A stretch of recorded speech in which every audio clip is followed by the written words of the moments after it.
At what point do you pull the plug and give up on real estate investing? Where is your line for quitting? When is enough enough? When do you quit? The obvious answer to that is as soon as possible. No, kidding. But we want to talk about that today because a lot of people, a lot of listeners are probably into real estate, but you haven't had that deal hit yet, and you're tempted to try other things and to give up and pull the plug. And we obviously want to encourage you not to do that. So today we're going to talk about how to overcome that, when to smash through that wall when you're up against it, and overcome kind of the barriers that are going to get in your way, hands down, absolutely. My name is Dustin. Josh. Corey. We are the Wholesale Daily Show, powered by Modern REI. As you can see by the shirt Josh is wearing, it's a house. Podcasters can't see this. It's shaped like an M. An M. It's not Gmail. Sexy body not included. Oh! Where'd you get those? We do push-ups before the show to get in the zone. Yeah. So this is a great topic because, especially with real estate investing, it's getting off the ground and getting your momentum is it can be so hard. It can be so hard. To be fair, we've been doing this stuff for a long time now, and there's definitely times where you question everything, even if you have a track record, and maybe you have a slow month and things aren't going your way, and you're like, oh, it's not working. But especially for people who are just getting into this stuff, it's easier than ever for you to get into real estate, but it's also harder than ever for many reasons. Because, for example, when I got into this stuff back in the day, in the 80s. Back in the 80s. Just kidding. Actually, it was, close to the 90s-ish. Well, 2004. It was a long time ago. I was seriously watching VHS tapes on how to do tax lien and deed investing and how to do foreclosure investing and wholesaling, literally like in my parents' basement, watching all of these tapes on real estate investing. And it was tough. Like, this was kind of like some underground stuff. YouTube didn't even exist back then. And I honestly started before I even had an email address. Which is pretty crazy, actually. So it's taking it way back. But as you're getting into this and as you're going through it, you're going to want to quit many times. So let's talk about kind of what that looks like and why.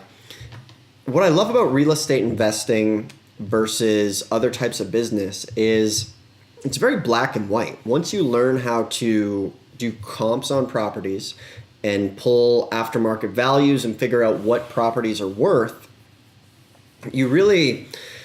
it's probably the most straightforward way to making money on something, as opposed to like starting an online business or an e-commerce store where it's a lot harder. It's not as black and white. Systems are always changing kind of on a weekly basis. For example, last week our Facebook account got shut down, and boom, just overnight, all of our traffic stopped, and that happens to a lot of investors. Now, luckily, we've been through this before, and we got it reinstated, but this type of stuff happens in the online realm all the time. So what we love about real estate is, first off, the barrier to entry is significantly lower, and you can really pull your metrics. Now, for the folks listening today that are more advanced, that are doing lots of deals, this will be just a reinforcement of the basics that you will be applying on a much bigger scale. And even for us, as we talk about this, it comes in very handy to reinforce the basics on real estate, because when you're having a tough day, when things aren't going your way, it's really your fundamental practices that fuel and power the growth of your business. So that's why we want to talk about this. So when you get to that point where you want to give up, it generally means you haven't done a deal yet, and it just seems very daunting, the fact that how are you ever going to make this stuff work? You know, you went to the seminar, you've read the book, you maybe you did some postcards or put up some bandit signs, maybe you got close, you got a property, maybe you even got it under contract, but from there you couldn't find a buyer, or maybe you did one deal and lost all of your steam. And I wish the solution that I'm going to talk about was more intricate, right? And one of the things that as an investor and as someone who's always looking for information is we think that there's going to be this magic moment where all of a sudden you have enough information that you'll be prepared for every single scenario that comes your way. And what ends up happening is you get all of this information and then you just don't execute because you're waiting until you go through this course. And then all of a sudden a different course comes up. Oh, I need to learn wholesaling. Well, I bought this course on how to get hard money. I got this other course on Facebook ads. I got this other course on lease options. And then there's this tax lien course. So you think that you want to basically remove all of the uncertainty, right? Yeah. And that's just not, that's tough. It's just never going to happen. So what we propose is obviously just going back to the basics. And if you're wholesaling, it's really not that difficult. You need to be contacting distressed homeowners. The simplest, lowest cost way to do this is even just, spending $100 on, 30 or 40 bandit signs, putting those up. Most of them are going to get trashed and kicked down, and they're going to disappear. But every now and then you'll get a call, and just following the plan and executing it until you get good at it, until you start to get that track record going for you with repeated action, right?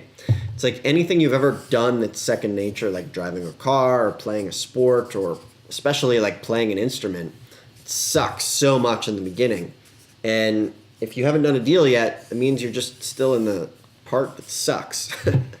And even after you do a deal, there's going to be plenty of sucking that's going to happen, right? It really is sometimes very challenging. Yeah. And I think that's what, maybe a bit of a different angle that we bring to this podcast is there's just everybody on the internet seems to just only be talking about, we're crushing it. Yeah, crush it. Like it's just one crush it story after another. And then we got this check, and then I know this guy and he got this check. Well, like I mentioned, we did over 50 deals last year, and we crushed it on some, but then we got crushed on a few. Definitely, right? Yeah. So when you are feeling like you're getting crushed, you just need to go back to the basics and ask yourself, all right, what can I do right now? Even if it's as simple as like calling people on Craigslist and submitting offers if you don't have money. If you do have the money, then you send a few thousand postcards and get going that way. Pull a list from List Source, high equity, out of state, and put the pedal to the metal. And I wish there was a more intricate, I wish I could really hook to you and say, I'm going to give you the one thing that's going to make or break your wholesale business. But it's never that easy. Never that easy. Corey and Josh, maybe can you share with these folks, what are some things that have helped you in the mental struggle of when you wanted to quit the game, man? Josh, over first? Yeah. I think one of the things that makes people want to quit is when they don't see results, they don't see progress, or if they keep coming back to the same problem over and over again and not finding a solution.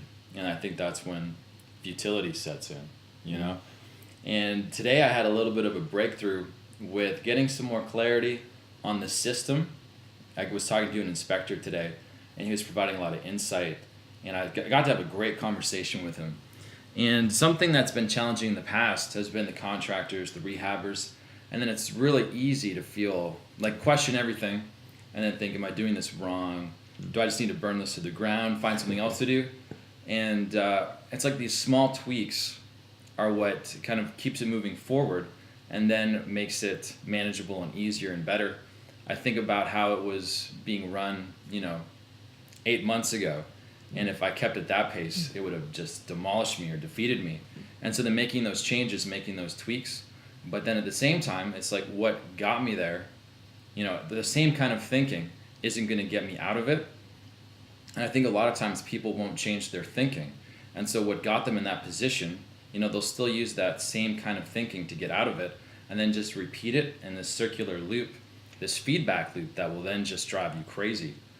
And getting in touch with other people, seeing what other people are doing, talking with the team, bouncing ideas, getting support from the team has always been a real big help, because then maybe someone else has an idea that I haven't thought about or someone else sees it differently, and then they can provide that feedback, provide that suggestion, and then kind of get over that hump onto the next thing. And so for anyone that's in a one-man show where it's just you, I think it's really important to be surrounded with people or constantly learning, kind of challenging your ideas and seeing if someone else is doing something better, or how can you do this and not lose money. And so there's so much material out there. And then being in a Facebook or Instagram, YouTube's, whatever you're watching this on, being plugged in and then getting that support, getting that kind of, okay, today was challenging, but we'll get back on it and we'll figure out a solution, talk to other people. That's going to be a great way to help you move things forward and not get in that sense of futility. Because I think when the hopelessness kicks on, that's when it's easy to just be like, oh, I'm done. And there's just so many people that are making money in real estate. It's like the number one vehicle of building wealth. Anyone who's accumulated massive amounts of wealth, most of them seem to do it through real estate, or real estate is one venture that they certainly dive into. And so it can be done. So the question would be, what's not being done, right? What do I have to tweak? And it's like these small little tweaks that will eventually lead to the breakthrough. The waterfall will breaking come of the down. dam. Exactly. That'd be my thoughts on that. Corey? I think Josh pretty much hit all the big ones that I had, but just to add a little bit onto it, usually when it comes to stuff that I struggle with or stuff that I run into, it usually gets to be the end where you just think, oh, all is hopeless. And then that's when it's really important to, like Josh said, ask for help, but then also to be able to receive that help. And there's been so many times where I have felt useless, and then someone offers advice, and then there's a little voice in my head that says, that's a dumb idea. They don't know what they're talking about. You're the best, Corey. Don't listen to them. And and that little voice can be very convincing, and it can trigger emotions, and that's it happens. And I would just encourage anyone who's listening, who's part of a team, or will have a team someday. Maybe you're the top food dog of the chain, or you're the bottom food dog. Bottom dog of the food Bottom chain. food dog? It's a food dog. Okay, that was a mess up. Top dog top on the dog chain? or bottom dog. There we go. In the food chain, I got it mixed up. But whichever way you look at it, just being humble is super important, and accepting. Be willing to listen to anybody's advice. That doesn't mean take everybody's advice as the gospel truth, because some people will give you advice and it's not good advice. So you kind of have to discern what is good advice and what is bad advice. But being open to it, to receiving that information, and even just testing it is huge, because they might be completely right about it and then you might be completely wrong. And small little tweaks could be what shifts your business from being just not good to oh, now we should start doing this, or we're doing this the wrong way. Then you start to see success. So just encourage people in that. Think about that. Yeah. Thank you, guys. And like I was saying before, just always getting your buy-in for yourself back up. And whether that looks like listening to this podcast every single day, but just having, because if you're doing this, you're doing real estate, a lot of the times it's a lonely venture where you're doing this stuff in your spare room or at the kitchen table at first, and maybe you don't have a lot of the community yet around you to help you go to that next level. And in a sense, like every single day I'm listening to podcasts and still real estate stuff, even on like the plain basics, like direct mail 101. Oh, what's this guy talking about? Just always looking for that little chip here and there. And then eventually that stuff adds up. And after a couple years, you're really making this stuff work. So. Well, I think an interesting thing about that too is sometimes we get so far away from the basics. You know, you're rolling with the idea, and then you start putting your own twist on things, or you think that your ideas are better. Maybe they are, maybe they aren't. But if you're not getting results, then maybe it's time to go back to the basics. And like we went back on the basics just the other day, and it was interesting to see. In some ways, we've done better, and then in other ways, we've gotten really far away from the basics. And it's like, okay, well, let's come back down to the ground level here and try this again, doing the way that we've been told or what worked before in the past. Because sometimes it's easy to get those bells and whistles or deviate so much to the point, and ain't nothing wrong with getting back to the basics. Absolutely. Excellent. So for those of you guys listening to the podcast, thank you for the support. Please leave a review if you like the podcast. If you watch on YouTube, hit that thumbs up button, subscribe, coming at you every single day. And if you're interested in some leads to help you get deals in your wholesale or fix and flip business, we actually have a cold calling sales floor that produces leads for real estate investors all over the country. And it is a tool to add to your direct mail and to your other efforts of getting motivated sellers. And we just happen to kind of crack this because we are cold calling for ourselves, but we have more than enough staff to go ahead and generate qualified leads for investors like yourself. So if you're interested in kind of adding that element to your business, a little boost can be anywhere between an extra 5 to 10 leads per day, depending on your market. Then visit modernrei.com. There's a video there. And you can also type the word leads into the comment box on Facebook, on Instagram, and on YouTube. And we'll get you more information on that. So thanks a lot for watching, and we'll see you tomorrow. See you tomorrow. Tomorrow we got from our cold calling, we got a house under contract. And so we could break that down tomorrow. Nice. And show you guys what kind of deals we're getting. We can show you the profit and how we came to it so that you can start getting deals like that for yourself. Great. That's a good idea. Thank you, Josh. Episode 23. Tune in Coming tomorrow. tomorrow. See ya.